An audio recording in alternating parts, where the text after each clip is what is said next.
अपनी पूर्णता को प्राप्त करता है। इसी क्रम में पत्रकीर्ति प्राच्य शोध संस्थान के सचिव महोदय का अगर स्वागत के क्रम में नाम न लिया जाए तो यह स्वागत का क्रम अधूरा ही महसूस होता है कि वह प्रत्येक दिन नए नए विधा में और नई नई चीजों को खोज कर ला करके पत्रकीर्ति नाम की सार्थकता को प्रस्तुत कर रहे हैं। ऐसे संस्थान के आदरणीय सचिव महोदय का भी मैं हार्दिक अभिनंदन करता हूँ, स्वागत करता हूँ, कृतज्ञता ज्ञापित करता हूँ। जुड़ने वाले लोगों में किन किन का नाम लिया जाए, महाराष्ट्र से साक्रिका रुद्राक्ष विश्वास जी, अन्य भी कई रायचरण कामल जी जुड़े हुए हैं। सबका नाम ले पाना उचित नहीं महसूस हो पा रहा। अजगर जफर हसैन साहब जो रांची से जुड़े हुए हैं, आपका भी अभिनंदन है, स्वागत है। और एक विश्व विश्रुत इतिहासकार, इतिहास समीक्षक, चिंतक प्रोफेसर हरिवंश मुखिया जी भी दिखाई पड़ रहे हैं। यह न केवल मेरे संस्थान का अपितु प्राच्य विद्या और ज्ञान विज्ञान के क्षेत्र से ताल्लुकात रखने वाले उन सभी लोगों के लिए हर्ष का विषय है कि आप जैसे नामचीन व्यक्ति की यहाँ उपस्थिति है। आपका भी सर स्वागत है, अभिनंदन है। संस्थान के अध्यक्ष जी की तरफ से आपके प्रति अपनी कृतज्ञता पूर्वक प्रणामांजलि अर्पित करता हूँ। और स्वागत के इस क्रम में जिनके बिना यह कार्यक्रम संभवतः पूर्ण न हो पाए, ऐसे मेरे प्रियवर अनुज संचालक राजेश सरकार जी, आपका भी स्वागत है, अभिनंदन है। और मैं यह कार्यक्रम चूंकि आभासिक है तो फेसबुक पर भी दिखाया जा रहा है, तो वहां पे भी मेरे जितने दर्शक हैं, जितने भी लोग रुचि पूर्वक इसको सुन रहे हैं, उन सभी लोगों का भी हार्दिक स्वागत और अभिनंदन करते हुए अपनी वाणी को विराम देता हूँ। बहुत बहुत धन्यवाद। धन्यवाद डॉक्टर त्रिपाठी जी। इसी क्रम में मैं विश्व विश्रुत विद्वान पूज्य गुरुवर प्रोफेसर सैयद हसन अब्बास साहब एवं उनके साथ व्याख्यान सहायक डॉक्टर शेख अब्दुल गनी साहब से सविनय आग्रह करता हूं कि वो इस गंभीर एवं महत्वपूर्ण विषय पर हम लोगों को प्रकाशित करें। आपका हार्दिक स्वागत एवं अभिनंदन है। आदरणीय गुरुवर प्रोफेसर सैयद हसन अब्बास जी एवं परमादरणीय डॉक्टर शेख अब्दुल गनी।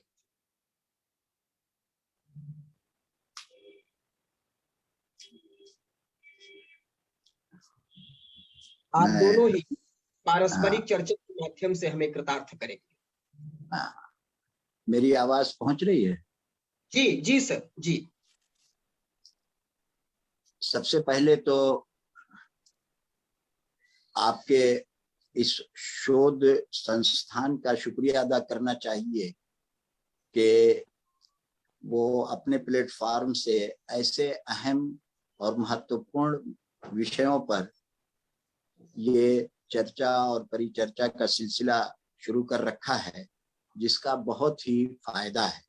हम लोगों के लिए पुरानी चीजों को भी याद करना चाहिए और संस्कृत और फारसी की जो तारीख है वो बहुत तवील और बहुत पुरानी। और आपके जो हमकार हैं, आपके जो साथी हैं, इस शोध संस्थान के जो पदाधिकारी हैं, सदस्य हैं और इससे जो जुड़े हुए विद्यार्थी और गुरुजन हैं, वो भी हमारी तारीफ के और सताइश के मुस्तहक हैं। हम उनका भी शुक्रिया अदा करते हैं कि वो बड़ी दिलचस्पी से इस शोध संस्थान के द्वारा आयोजित प्रोग्रामों में हिस्सा लेते हैं और न सिर्फ हिस्सा लेते हैं बल्कि हौसला अफजाई भी करते हैं। ये सब्जेक्ट जो संस्कृत मतून या टेक्स्ट के फारसी तर्जुमे या अनुवाद से संबंधित है, ये अपने आप में एक बहुत ही बड़ा विशाल सब्जेक्ट है, मौजू है, जिस पर छोटे से समय में, कम समय में कुछ कहना बहुत ही मुश्किल बात है। फिर भी मैं कोशिश करूंगा कि अपनी गुफ्तगू को समेट करके ज्यादा से ज्यादा मुफीद बातें आपकी खिदमत में अर्ज करूं। आमतौर पर यह समझा जाता है कि मुसलमानों में पहला शख्स, पहला व्यक्ति जिसने संस्कृत सीखी वो फैजी था। फैजी अकबर के दरबार का मलिकुल शुअरा था और एक तरह से और अबुल फजल का बड़ा भाई था, लेकिन ये बात सही नहीं है।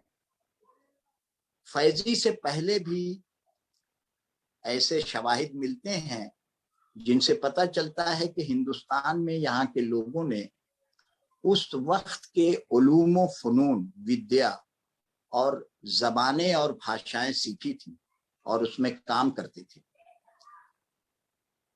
आप देखिए कि संस्कृत के जो क्लासिक्स हैं, ऋग्वेद, जो चारों वेद हैं, यजुर्वेद, सामवेद, अथर्ववेद, महाभारत, पंचतंत्र, रामायणा, भागवत गीता, उपनिषद, विक्रम उर्वशी, रघुवंशा, सिंहासन बत्तीसी, योग वशिष्ठ, लीलावती, उपनिषद का तो मैंने जिक्र किया ही, और भी बहुत सी किताबें ऐसी हैं जिनका फारसी में अनुवाद हुआ।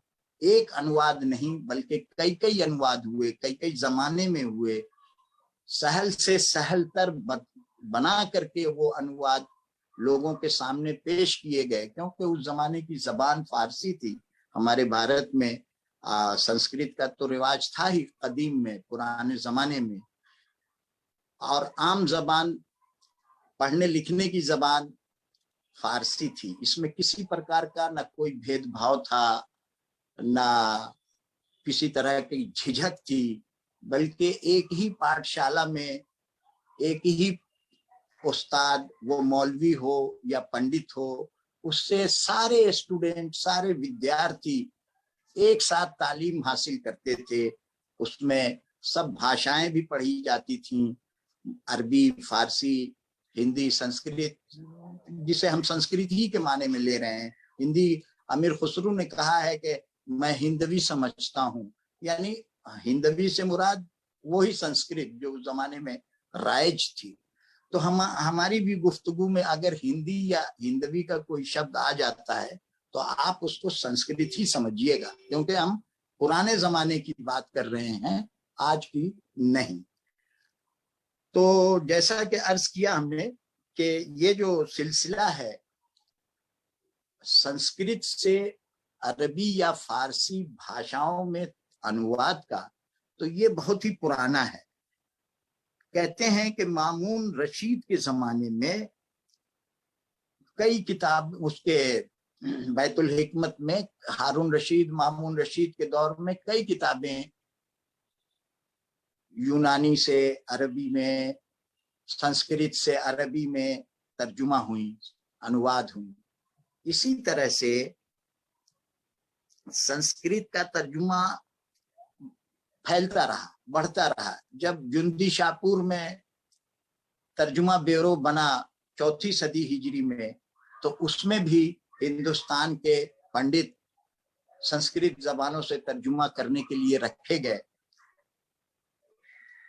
अहद खिलाफत में भी एस्ट्रोनॉमी, म्यूजिक, मैथमेटिक्स और रिलीजन से मुतालिक किताबों की, एग्रीकल्चर से मुतालिक किताबों की, मेडिसिन से मुतालिक किताबों की के तर्जुमे हुए, जो अरबी में भी हुए और बाद में उस अरबी से फारसी में हुए।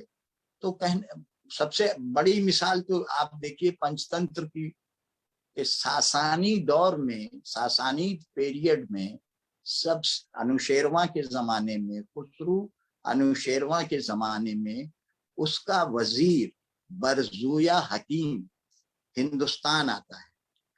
वहां एक ये किस्सा राइज था और लोगों के कानों में ये बात पड़ी हुई थी कि हिंदुस्तान में कोई ऐसी जड़ी बूटी होती है, कोई ऐसा पौधा होता है जिसके खा लेने से आदमी का अंत नहीं होता है, यानी वो मर नहीं सकता।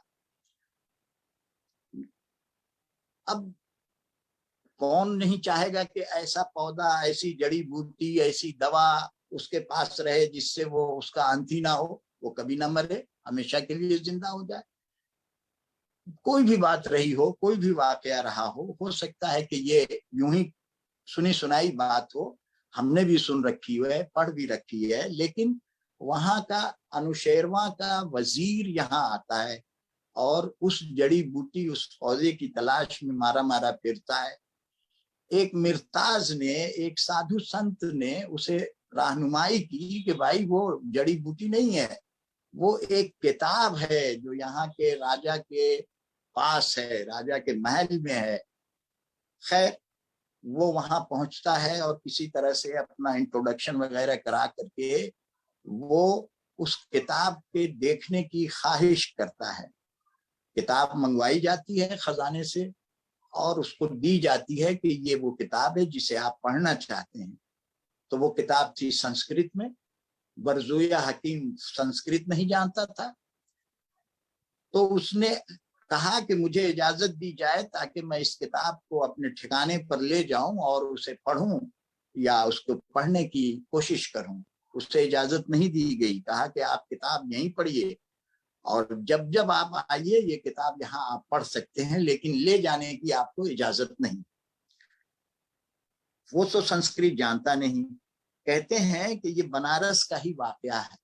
उसने बनारस के पंडितों से राब्ता किया और किसी एक को आमादा किया कि वो उसे फारसी संस्कृत सिखाए। कहते हैं कि तय ये हुआ कि पंडित जी उसे संस्कृत सिखाएंगे और वो उन्हें फारसी सिखाएगा। और इस तरह उसने संस्कृत जबान सीखी और हर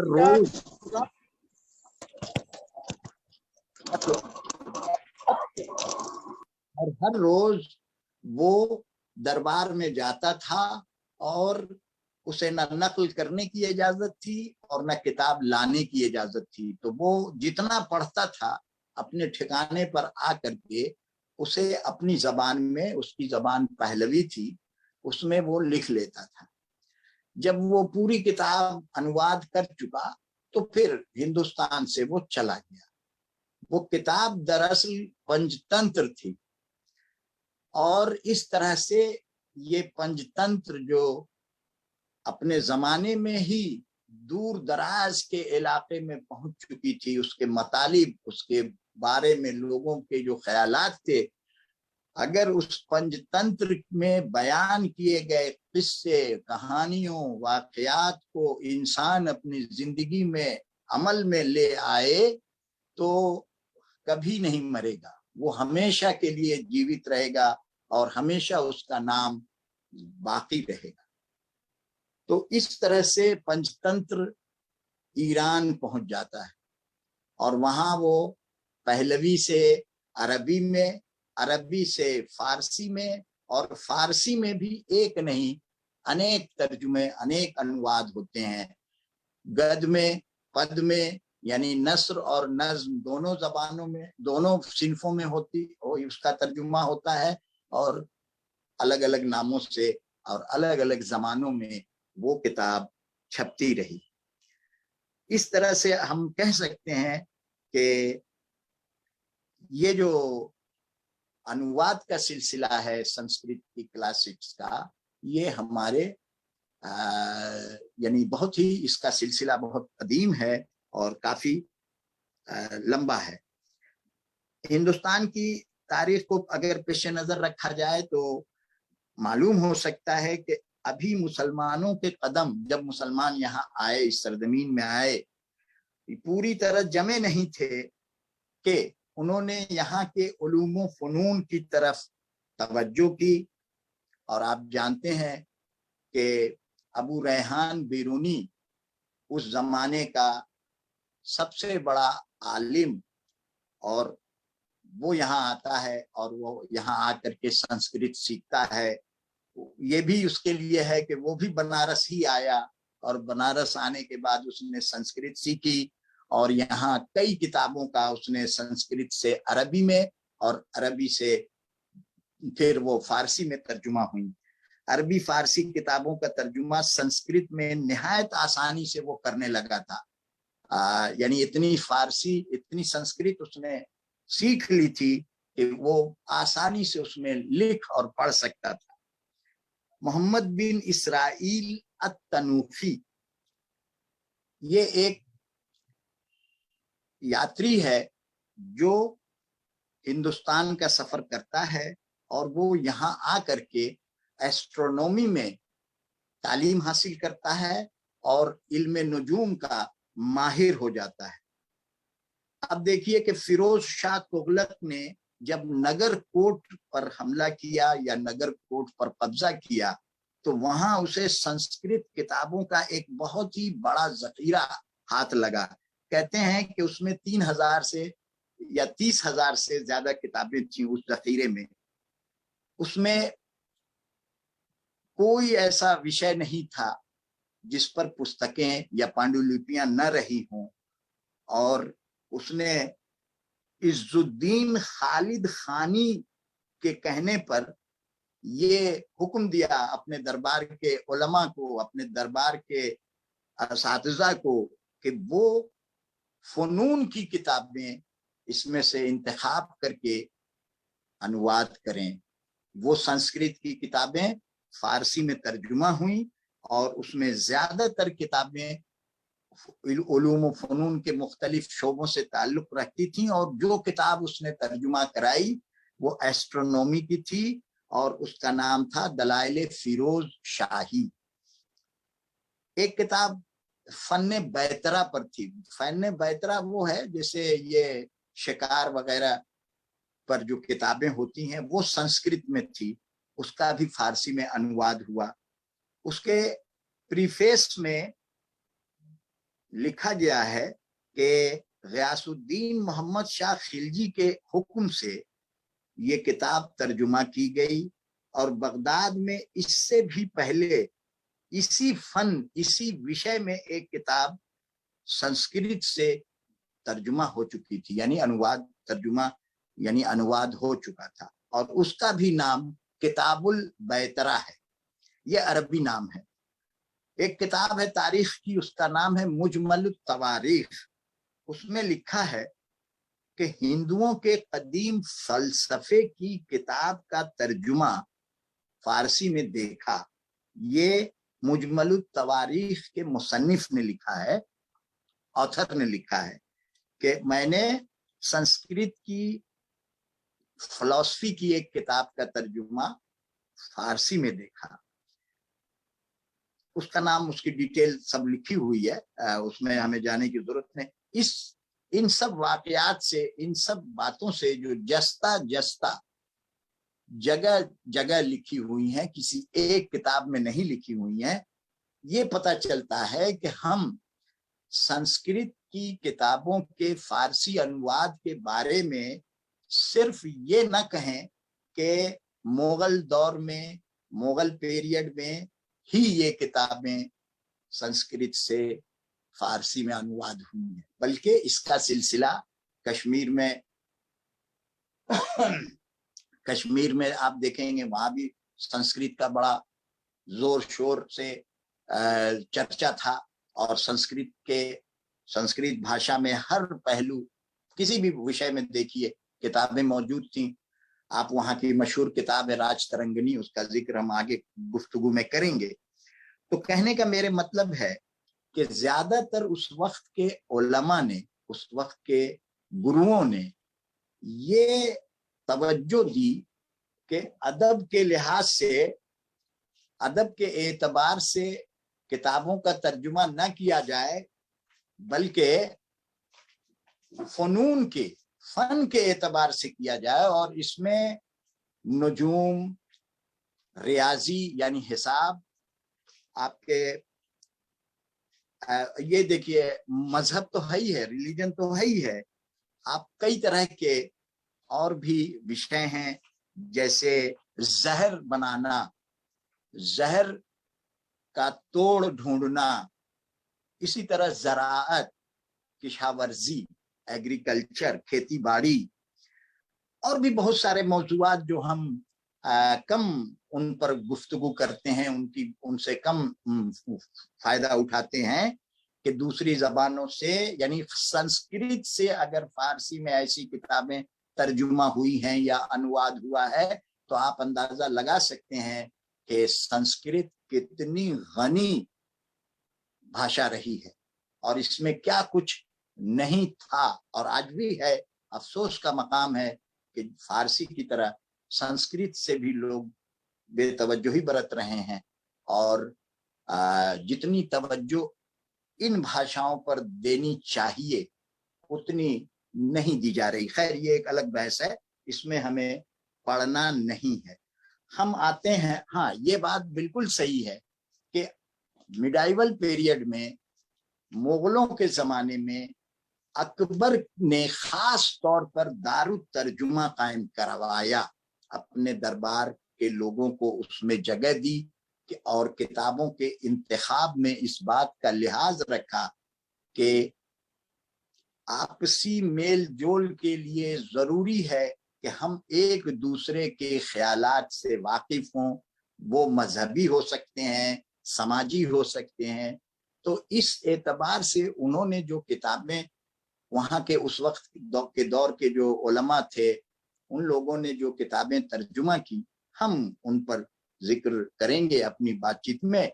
लेकिन ज्यादातर तर्जुमे का काम मुनज़्ज़म तरीके से, सिस्टमेटिक तरीके से अकबर के दौर में ही हुआ। हालांकि उससे पहले मैंने इशारतन जिक्र किया कि बैतुल हिकमत में तर्जुमा भी हुआ, आपके जुंदी शाहपुर में तर्जुमा होता था, तर्जुमा का ब्यूरो था वहां।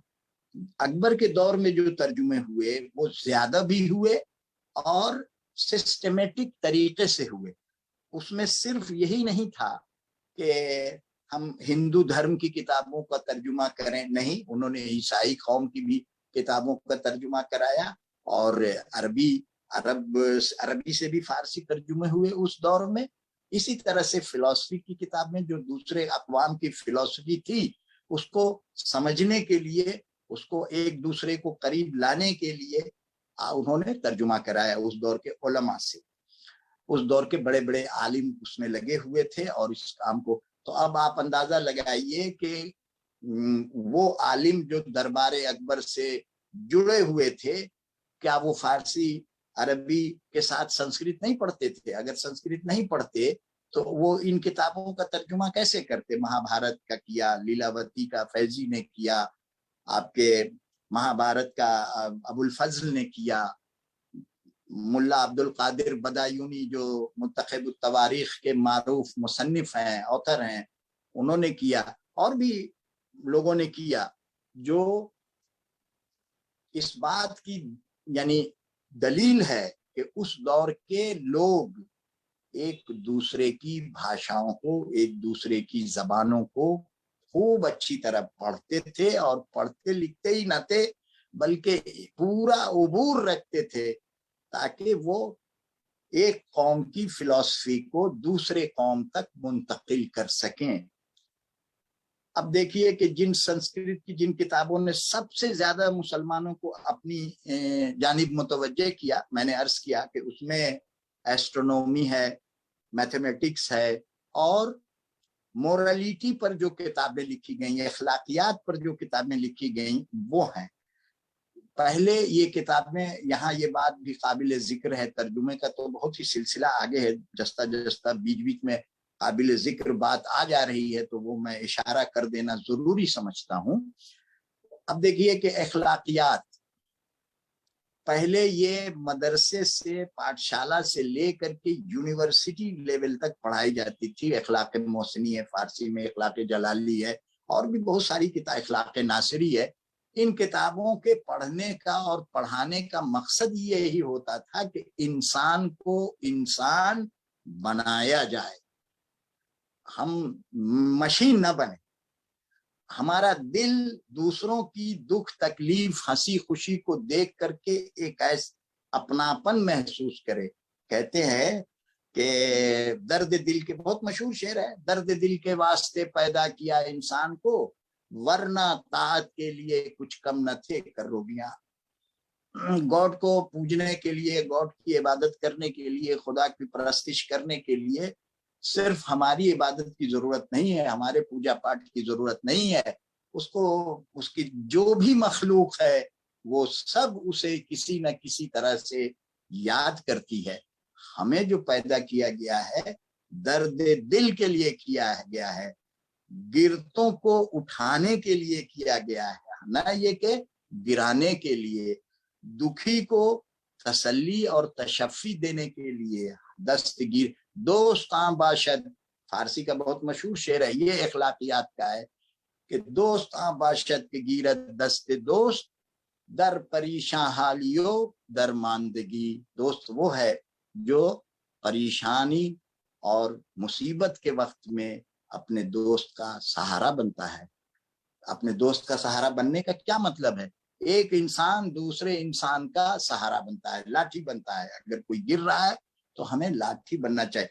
ये वो किताबें हैं। ये पंचतंत्र में क्या है, पंचतंत्र को दुनिया में क्यों कहते हैं कि उसको पढ़ ले कोई और अपने जीवन में उतार ले तो अमर हो जाएगा, कभी नहीं मर सकता। ये वो अखलाकियात की तालीम है जो सबसे ज्यादा आपको फारसी की किताबों में मिलेंगी। और ये मुख्तलिफ खिरमनों से, गुलशनों से, चमनों से खोशाचीनी करके यकजा की गई है। यानी एक ऐसा गुलदस्ता तामीर किया गया है, तैयार किया गया है जिसमें भांत भांत के फिलॉसफी की खुशबू है, भांत भांत के अफकार की खुशबू है, भांत भांत के नजरियात की खुशबू है। इससे जो गुलदस्ता बना उससे हम इंसानों की तालीम और तरबियत की राह खुलती है।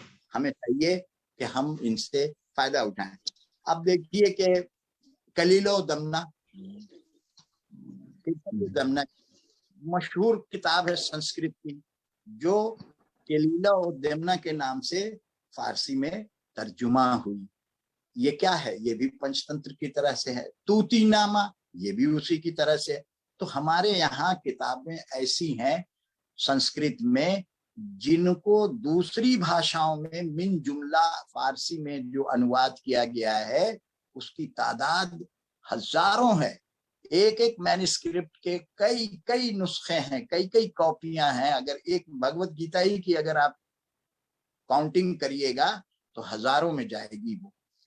इसी तरह से फारसी में जो संस्कृत के, यूनानियों के जो फिक्री अफकार, जो अफकार हैं, जो ख्यालात हैं, जो फलसफे हैं, हिंदुइज्म के जो फलसफे हैं, हिंदुइज्म के जो उसूल और आइन हैं, वो तमाम चीजें, ईसाइयत की जो चीजें हैं वो हमारे फारसी जबान में तर्जुमा हुई हैं। आप देखिए आदाब और रसूम, एक दूसरी कौम के आदाब और रसूम, रहन सहन, तौर तरीके, रस्म रिवाज, ये आपको फारसी में तर्जुमा होकर के आए हैं और मिलेंगे।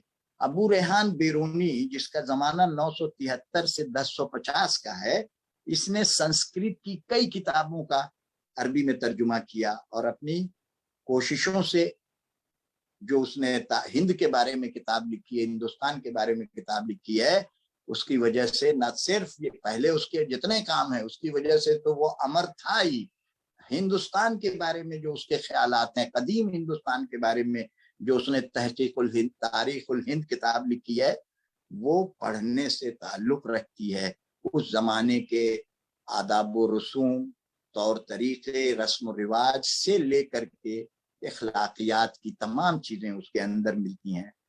इन कामों का, लेकिन अफसोस की बात है कि आहिस्ता आहिस्ता ये सिलसिला कम से कम होता गया और बाद की नस्लों पर इसका कोई अच्छा असर देखने में नहीं आया। बहुत सारे सयाह, बहुत सारे माहिरीन दूसरी जबानों के जो दूसरे मुल्कों से हिंदुस्तान सफर करके आते थे, उन्होंने अपना सफरनामा लिखा है, ट्रेवलॉग लिखा है, उन्होंने अपनी यात्रा वृत्तांत लिखी हैं। ये तो उसको भी अगर आप पढ़ें तो मुख्तलिफ जमानों के अलग अलग दौर के उसके अंदर आपको अफकार मिलेंगे। सूफियों संतों के भी तस्करे लिखे गए हैं, वो भी तर्जुमा हुए, तारीखें लिखी गई हैं। बाद सूफियों को में जिनमें सबसे अहम नाम गेसुदराज का है।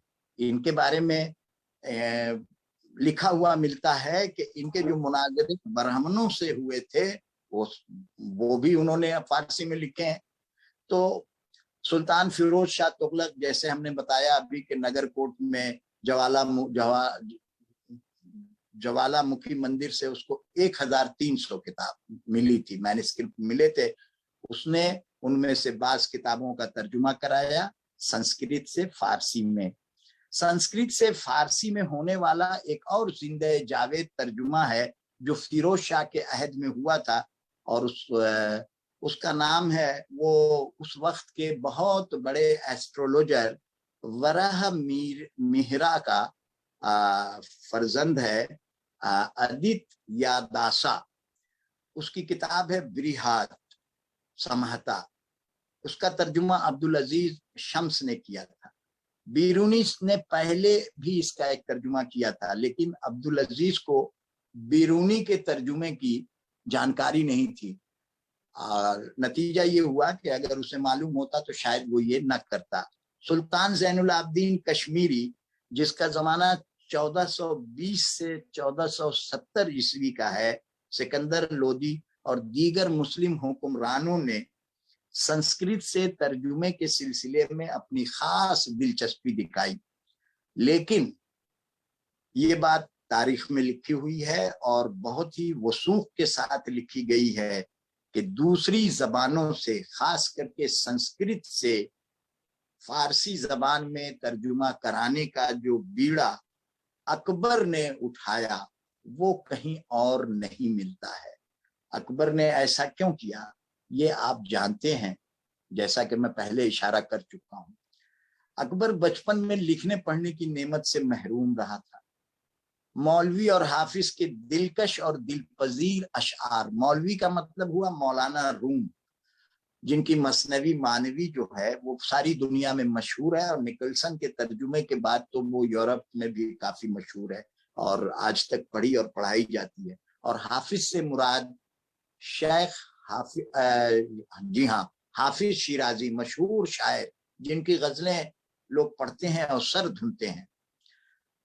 तो जब अकबर को बागडोर मिली हुकूमत की तो उसने दूसरों से किताबें पढ़ करके सुनी, ऐसा लिखा हुआ है, और उन किताबों में उसे हमजानामा से तो इश्क था, तारीखी किताबें भी उसने पढ़ करके सुनी, दास्ताने शाहनामा की दास्तानें भी सुनी। अब तकरीबन 1568 में अकबर ने दरबारी मुसव्विरों को ये हुक्म दिया, उसके दरबार के जो पेंटर्स थे उनको दिया हुक्म कि वो मुख्तलिफ किताबों के मुख्तलिफ हिस्से को, मुख्तलिफ भागों को वो तस्वीर बना करके दिखाएं। इसमें अमीर हमजा की दास्तानें, जो जंगी दास्तानें थी, उसका उन्होंने उन पेंटिंग्स बनवाई। तो उसको पेंटिंग से भी बहुत दिलचस्पी थी, बहुत शौक था। खत्ताती, जिसे हम कैलीग्राफी कहते हैं, कैलीग्राफी से भी उसे बहुत दिलचस्पी थी, और उसने कई बड़ी बड़ी किताबें अहम और नामवर खत्तातों, खुशनवीसों या कैलीग्राफर से लिखवाई। दास्ताने अमीर हमजा के मौजूआत को नज्म का जामा पहनाया अताउल्लाह कज़वीनी ने, ये भी उसी के जमाने में हुआ है। इसी तरह अबू मुस्लिम खुरासानी की जो जंगी लड़ाइयां थी, जो वाकयात थे, और वो दास्तान की तरह से अकबर सुनता था, उसको भी तस्वीरी सूरत में पेश किया। इसके अलावा शाहनामे फिरदौसी और जवामिउल हिकायात, ये जवामिउल हिकायात एक ऐसी किताब है, बहुत बड़ी किताब है, इसकी दिलचस्प बातें हैं इसके अंदर जिंदगी गुजारने की। इसका सबका बुनियादी मकसद यही होता है कि इंसान को इंसान बनाया जाए। 1574-75 के बरसों में अकबर की मजहबी और फिक्री आरजुओं ने इल्मी कामों में उसकी दिलचस्पी में इजाफा कर दिया। जब वो मगरबी हिंदुस्तान के सफर से वापस आ रहा था तो कन्नौज में उसने मौलाना अब्दुल कादिर बदायूनी को, जो मुंतखबुत तवारीख के ऑथर हैं, सिंहासन बत्तीसी का तर्जुमा करने का हुक्म दिया।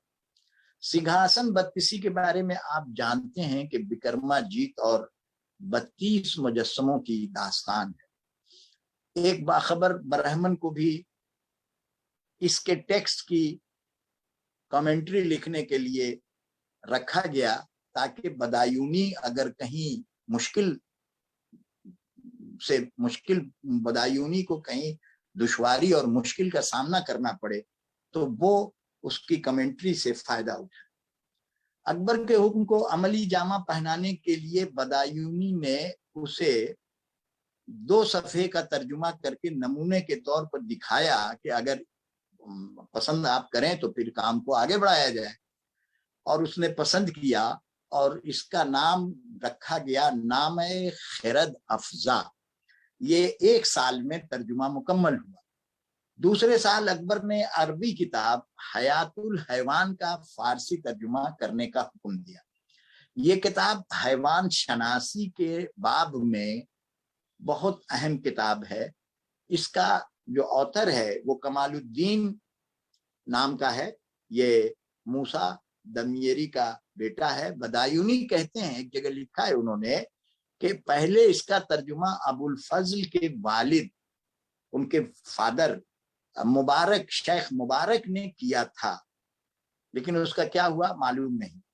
इन्हीं दिनों जब ये काम हो रहा था, बदायूनी को शेख बसामन की तफसीरों की असास पर अथर्ववेद का तर्जुमा करने का हुक्म दिया गया। जब बदायूनी ने तर्जुमे के दौरान पेश आने वाली मुश्किलात का जिक्र अकबर से किया तो अकबर ने ये काम फैजी को सुपुर्द कर दिया। फिर फैजी से लेकर के इब्राहिम सरहिंदी के हवाले किया और तर्जुमे की जिम्मेदारी उनको सौंपी। लेकिन किसी से भी जिस तरह का वो तर्जुमा चाहता था, देखिए कहा तो जाता है कि पढ़ा लिखा नहीं था, लेकिन इतनी सूझबूझ और इतनी सरलता, वो जितनी सरलता अनुवाद में चाहता था, अगर वो उसे नहीं मिलती थी, नहीं दिखाई देती थी, तो वो एक तर्जुमे को बार बार तर्जुमा करने पर लोगों को मुअय्यन करता था, मुकर्रर करता था।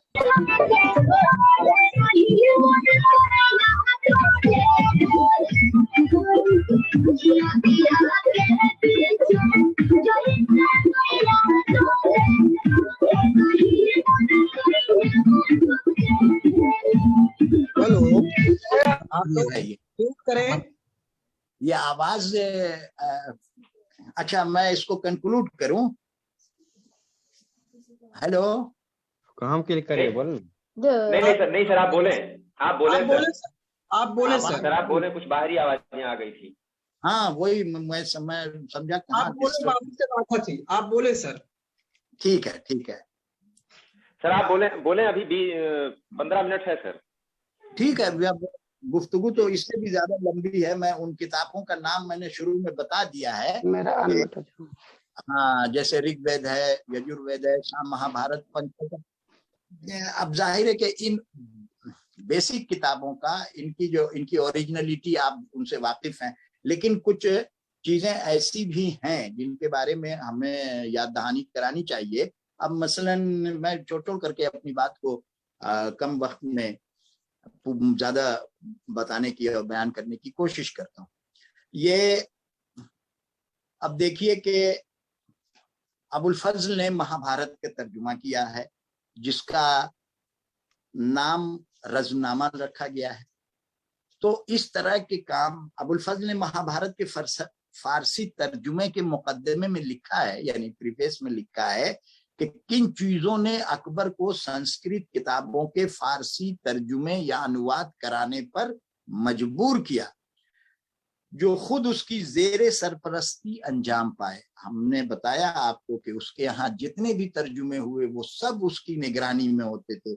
ये दिलचस्पियां इस बात की अलामत हैं, इस बात की निशानदेही करती हैं कि रियाया के मुख्तलिफ अकायद और अदियान, यानी उसकी जो रियाया थी, उसके रियाया के जो عقیدے تھے، رعایا کا جو خیال تھا، اور اس کے بارے میں اکبر کے دل و دماغ میں کیا باتیں تھیں، اکبر کے مقاصد کے جائزے سے قبل ابو الفضل افسوس کرتا ہے کہ ماضی کے حکمراں رعایا کی مذہبی ضرورتیں پورا کرنے کے فریضے سے پوری طرح غافل تھے.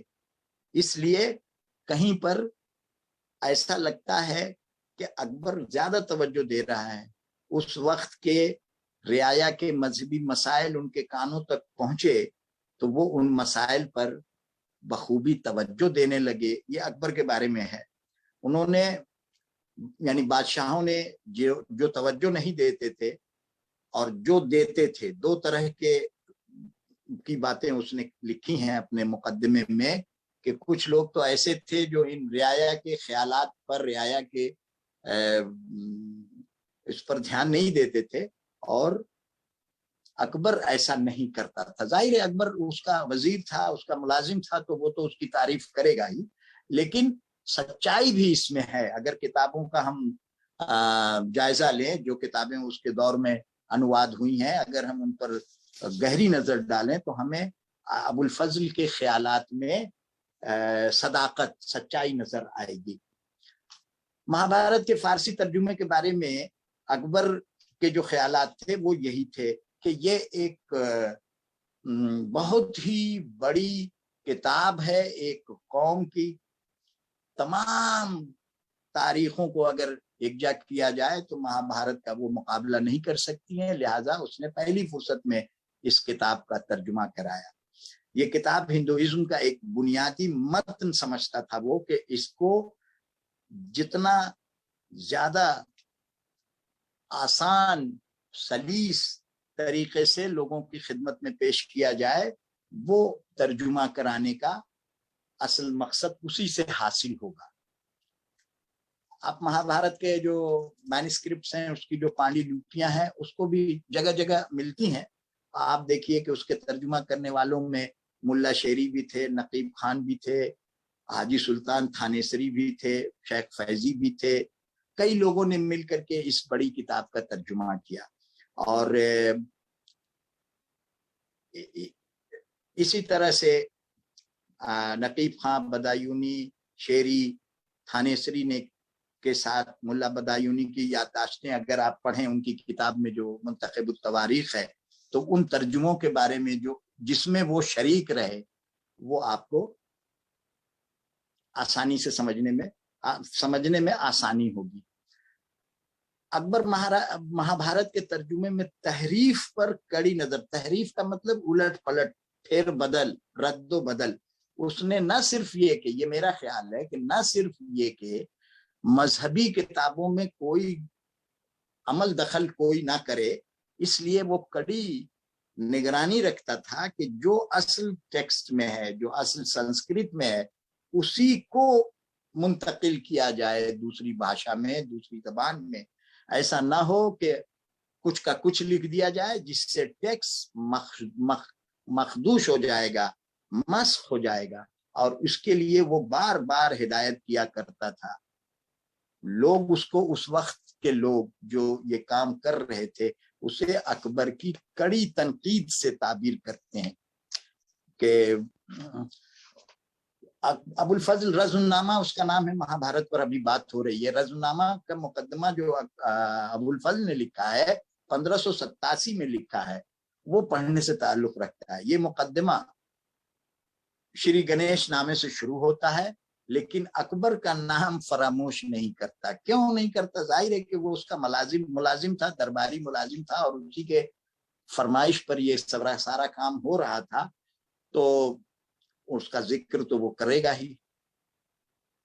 اب ان کتابوں کو ترجمہ کرنے اور اس کا پڑھنے سے یہ ایک فائدہ ہوا کہ اس وقت کے جو ودوان لوگ تھے، دانشور لوگ تھے، جن میں ابو الفضل فیضی اور عبد القادر بدایونی کی طرح کے لوگ تھے، ان کو ہندوازم کی جہان بینی کہ دنیا کے بارے میں کیا خیالات ہے اس مذہب کا، تو اس کو سمجھنے اور اس کی باریکیوں اور گہرائیوں کو ناپنے میں انہیں کافی آسانی ہوئی.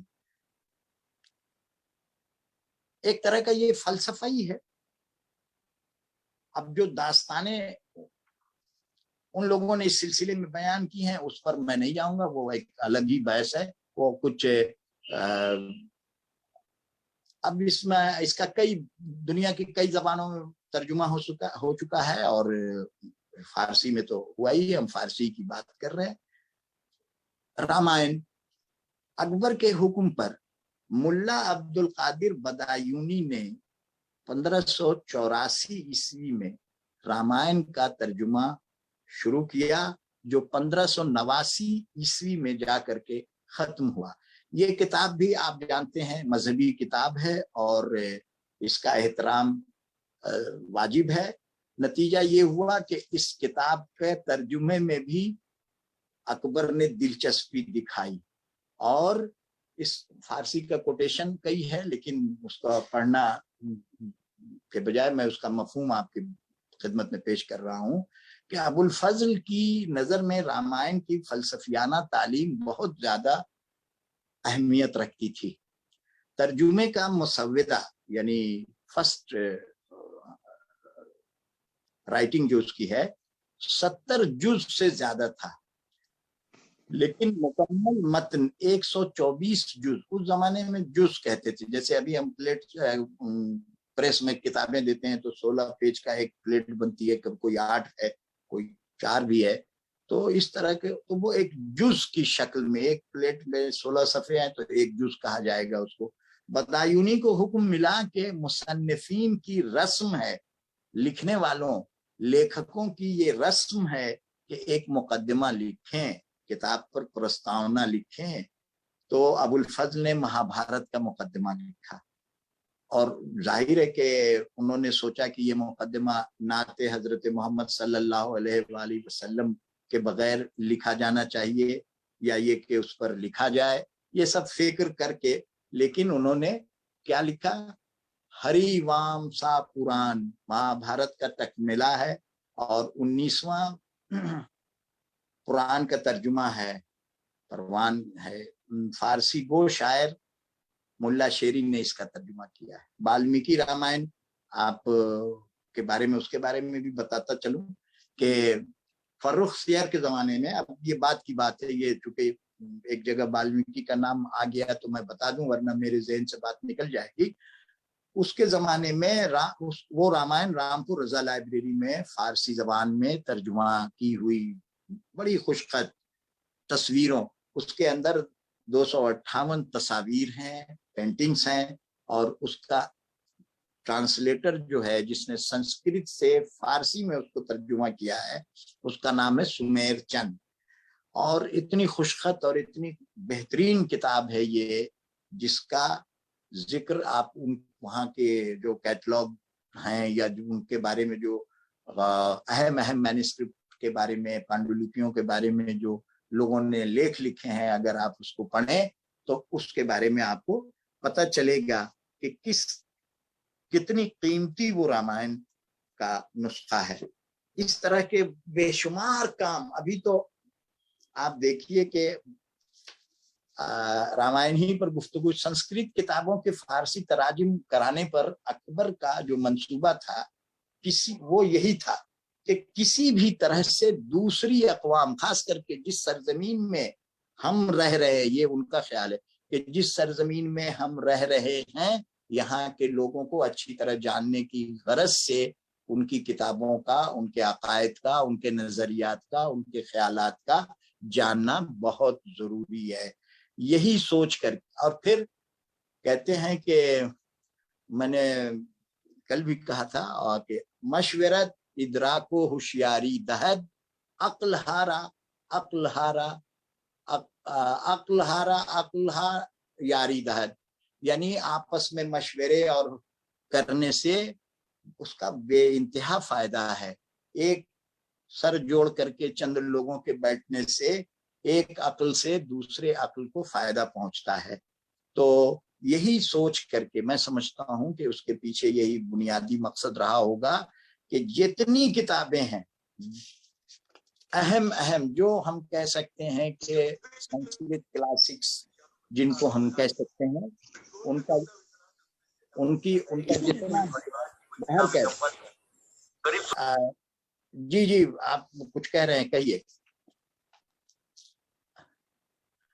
आखिर में मैं राज तरंगिनी का एक तारीख की किताब का भी जिक्र कर दूं कि राज तरंगिनी जो है ये यानी ये कहा जाए कि सिर्फ उस दौर में मजहबी किताबों, धार्मिक किताबों या धार्मिक पुस्तकों का ही तर्जुमा नहीं किया गया, बल्कि तारीख, इतिहास से भी रिलेटेड संबंधित जो पुस्तकें थी उन्हें भी तर्जुमे के लिए चुना गया। उसमें सबसे अहम और सबसे पुरानी किताब थी राज तरंगिनी, कोल्हन की। ये कश्मीर की तारीख है जिसे कोल्हन ने लिखा है। ये संस्कृत में थी और इसे ये सुल्तान ज़ैनुल आबिदीन के जमाने में इसका भी तर्जुमा हुआ है और इसकी जबान पर पॉलिश की गई है। इसके राइटर का नाम है कोल्हन। कोल्हन के बाप का नाम चंपेंग था, वो कश्मीर के राजा हर्ष का वजीर था। कोल्हन के चचा को म्यूजिक में बड़ा ज्ञान था। राजा ने एक बार उसे सोने का सिक्का इनाम में भी दिया था। राज तरंगिनी संस्कृत जबान में थी, जैसा कि अर्ज किया। इसमें कश्मीरी राजाओं के जमाने के भारत और उसके दीगर इलाकों के कंटेम्परेरी राजाओं का भी जिक्र मिलता है। लेखक ने 8 चैप्टर में इसे लिखा था और हर चैप्टर को तरंग का नाम दिया था। पहली तरंग में प्रस्तावना और पुराने राजाओं का बयान है। ये चैप्टर युधिष्ठिर पर तमाम हो जाता है। दूसरी तरंग में 200 साल के जमाने पर, तीसरी में 589, चौथी में 254 साल के वक्त हालात हैं। पांचवी बहुत बड़े काल पर लिखी गई है, यानी पांचवी तरंग। इसका आखिरी हिस्सा मसीही सदियों तक पहुंचता है। छठी, सातवीं और आठवीं तरंगों में मसीह के बाद के जमाने का जिक्र है। इसका खुलासा आईने अकबरी में भी मिलता है।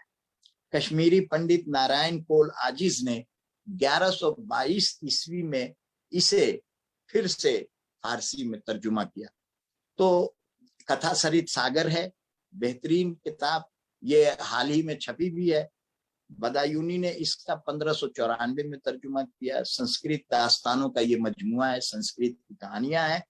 ये वो हिस्सा था जो ज़ैनुल आबिदीन के अहद में बहरुल अस्मार के नाम से फारसी में तर्जुमा हो चुका था।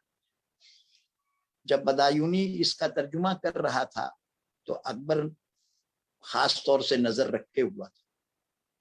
मुंतखब तवारीख की जिल्द दोम में राज तरंगिनी का जिक्र है। एक किताब कलीलो दमना बहुत मशहूर है। हमने कहा एस्ट्रोनॉमी और मैथमेटिक्स की किताब आपकी लीलावती मशहूर किताब है। भास्कर आचार्य की लीलावती का तर्जुमा फैजी ने किया। कहने का मकसद ये है कि जो ये संस्कृत, बार बार इस बात पर जोर देने की जरूरत है कि संस्कृत के जो क्लासिकल मतून हैं, टेक्स्ट हैं, इनका जो फारसी में अनुवाद है, न सिर्फ ये कि एक, और ये अक्सर बेशतर इनमें से छप गई हैं, खास करके हिंदुस्तान में मुंशी नवल किशोर प्रेस ने इन किताबों को फारसी में छापा है। आपके मसीह की रामायण बहुत मशहूर है। ये दोबारा ईरान कल्चर हाउस ने कुछ साल पहले नए गेटअप में शाया किया है, छापा है। आपके दारा शिकोह का ये व्याख्यान जो है दारा शिकोह के टाइटल के नीचे है, तो दारा शिकोह की का भी जिक्र करना चाहिए एक आध। लेकिन उससे पहले मैं ज़ियाउद्दीन नक्शबी का जिक्र कर दूं कि ये एक नया नाम होगा हमारे सुनने वालों के लिए। हालांकि जो किताबों का मुतालिया करते हैं वो अच्छी तरह जानते हैं कि ज़ियाउद्दीन नक्शबी कौन था। नक्शब के रहने वाले थे। नक्शब जो है वो बुखारा की एक बहुत उम्दा जगह है, बहुत सरसब्ज़ो शादाब जगह थी। अरब इसको नसफ कहते हैं। जब वहां के हालात बिगड़े, चंगेज खां का हमला वगैरह हुआ, तो वहां हालात दिगरगू हुए। उस वक्त नक्शबी कम उम्र थे, तो वो हिंदुस्तान की तरफ चले आए। यहाँ आकर के उन्होंने बदायूं को, उत्तर प्रदेश का मशहूर शहर है बदायूं जिला है, उसको अपना मस्कन बनाया और वो यहीं के हो रहे। यहाँ पर एक छोटा सा किस्सा है, वो भी बता दूं। बदायूं में ठहर जाने की वजह तज़किरतुल वासिलीन नामी किताब में ये बताई गई है कि वो जिस मकान में ठहरे थे, पड़ोस से ढोल ताशे के बजने की आवाज उनको सुनाई पड़ी, लोग जश्न मना रहे थे। तो उन्होंने लोगों से पूछा, किसी से पूछा कि भाई ये किस बात की का शोर शराबा है, क्यों ढोल ताशे बजाए जा रहे हैं? तो किसी ने बताया कि वहां जश्न सालगिरह है, किसी की सालगिरह मनाई जा रही है। तो इस पर उनका जवाब बहुत पुरलुत्फ था। वो ये कहते हैं कि वाह, ये तो जगह रहने के काबिल है, यहीं रहना चाहिए, यहाँ उम्र कम होने का भी जश्न मनाया जाता है। तो ये सुनकर नक्शबी बहुत खुश हुए और वो वहीं के हो रहे हैं। उनकी तालीम और तरबियत सब बदायूं में हुई। वो बड़े सूफी किस्म के आदमी थे, बल्कि बाद लोगों ने उन्हें सूफी भी लिखा है और उनकी किताब भी सिल्कुल सलूक। उनकी किताबों में एक अहम किताब तूती नामा है। ये किताब बहुत मकबूल है और इसके भी ट्रांसलेशन दुनिया भर की जबानों में हुए हैं। ये संस्कृत की कोका सीती है किताब का नाम, उससे इसको फारसी में किया गया है। इससे नक्शबी से पहले भी उसका एक तर्जुमा किसी ने किया था, नाम मेरे जहन से उतर रहा है। तो वो तर्जुमा जरा अदक था, यानी कठिन था, मुश्किल था। तो दोस्तों ने, उनके अहबाब ने, यार गार के किस्म के लोगों ने नक्शबी से कहा कि भाई वो तर्जुमा तो इसका है लेकिन वो समझ में नहीं आता, तुम इसका आसान भाषा में तर्जुमा करो।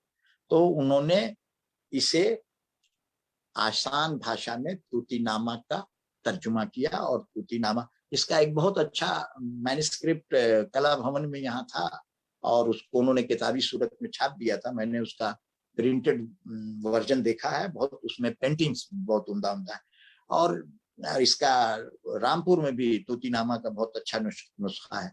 ये जानना जरूरी है कि अकबर ने भी इसके तर्जुमे का काम, ये बात तूतीनामा के हवाले से ये जानना जरूरी है कि अकबर ने भी इस किताब के तर्जुमे का काम अबुल फजल को सौंपा था। अबुल फजल ने नक्शबी के तर्जुमे को और सहल और आसान बनाया। 17वीं सदी में मोहम्मद कादरी नाम के एक शख्स ने 35 चैप्टर में इसका खुलासा किया, जिससे दूसरी जबानों में, इसी कादरी के ट्रांसलेशन से दूसरी जबानों में इसके तर्जुमे हुए, इसके अनुवाद हुए। अब मैं दारा शिकोह के बारे में दो तीन बातें अर्ज कर दूं और अपनी बात को तमाम करूं, क्योंकि ये तो बहुत ही तवील मौजू है, इसमें बेशुमार बातें की जा सकती हैं और की जानी चाहिए, लेकिन एक बैठक में नहीं। आप जानते हैं कि दारा शिकोह शाहजहां का बड़ा लड़का था, मुल्ला शाह बदख्शी का मुरीद था। उनके हुक्म से उसने वेदांत का मुतालिया शुरू किया। बनारस और कश्मीर के पंडितों ने उसकी मदद की। 6 माह के मुसलसल मेहनत के बाद 50 उपनिषदों का उसने फारसी में तर्जुमा किया और सिर्रे अकबर नाम रखा। इसका एक बेहद खुशखत और कीमती मखतूता, ये बात जानने की है कि ये किताब अगरचे छप चुकी है, यानी ईरान से छप गई है, सिर्रे अकबर का हिंदी अनुवाद, और यहाँ से भी छपी है, खुद सिर्रे अकबर यहाँ से भी छपी है और हिंदी अनुवाद भी छप चुका है। और उसकी किताब मजमुल बहरैन है, सकीनतुल औलिया है, सफीनतुल औलिया है और मुकालमा है बैने बाबा शाह और भी किताबें हैं उसकी। तो ये जो नुस्खा है उपनिषद का, जो दारुल मुसन्निफीन आजमगढ़ की लाइब्रेरी में महफूज है, ये इतना खुशखत है कि इसके बारे में कहते हैं कि ये खुद दारा शिकोह का लिखा हुआ है या उसके किसी खास मुंशी का। ये नुस्खा चूंकि उस पर नाम नहीं है लिखने वाले का, इसलिए ये बात अंदाजे से कही गई है। फेरिस्त नवीसों ने, जो पांडुलिपि शनास जिनको हम कहते हैं, विज्ञान पांडुलिपि विज्ञान के जो आचार्य हैं, उनका ख्याल है कि ये या तो खुद दारा शिकोह का लिखा हुआ है, पांडुलिपि लिखी हुई है, या ये उसके किसी खास आदमी की या मुंशी की लिखी हुई है।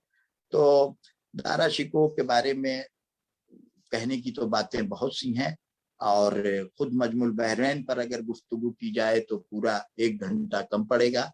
लेकिन मैं अपनी बात को मुझे मालूम नहीं कि मेरी इस गुफ्तगू से یہ کجمج زبان میں میں نے جو مجھے خیال آتا گیا، جو میری یادداشتیں تھیں، ان کے بہت سا نام رہ گیا جو میں لے نہیں سکا، جو میں چاہتا تھا کہ میں ذکر کرتا، لیکن بہرکیف میں اپنی بات یہاں تمام کرتا ہوں. اگر درمیان میں کوئی بات سامنے آئی تو عرض کروں گا. بہت بہت شکریہ.